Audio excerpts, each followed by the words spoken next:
আমি মীর মোহাম্মদ সাইফ আলী। আমি ইন্সপেক্টর বা পরিদর্শক মেট্রোলজি দিনাজপুর বিএসটি অফিসে আছে আর কি কর্মরত।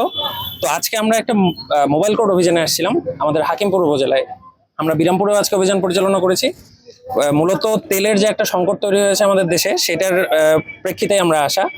তো আমাদের অভিযোগ ছিল খোলা তেল বিক্রি করা হচ্ছে এবং কোনো প্রকার লাইসেন্স এবং কোনো প্রকার অবজারভেশন ব্যতীত তারা যে ওজন যন্ত্রগুলো ব্যবহার করছে, যেটা 5 লিটার বা 10 লিটার তারা দাবি করে ভোক্তাকে দিয়ে দিচ্ছে, সেটা অ্যাকচুয়ালি কিনা সেটা তাদের জানা নেই। আমরা সেটার প্রেক্ষিতেই আসা। এসে আমরা হাকিমপুরের দুটো জায়গায় ঢুকলাম, একটা এই প্রতিষ্ঠানে আর একটা হচ্ছে মেসার্স ফজলুর রহমান যেটা।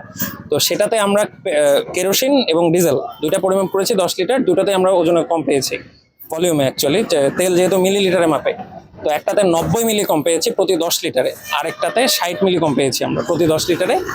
তো সেটাতে আমাদের বিজ্ঞ ম্যাজিস্ট্রেট স্যার ছিলেন, তেলের পরিমাপ হিসাব করে তার দৈনন্দিন যে পরিমাণ খরচ, প্রতিদিন উনি প্রায় 450 টাকা তাহলে ফ্রড হচ্ছে, যেটা জনগণকে সে কম দেয়।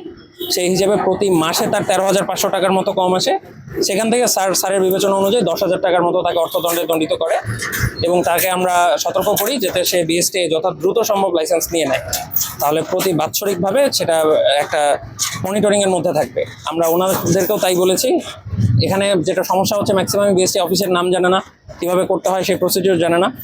তাই সবার সম্মিলিত উদ্যোগে যদি এটাকে ঠিক করা যায়, সেই প্রচেষ্টায় আমরা আছি। ধন্যবাদ।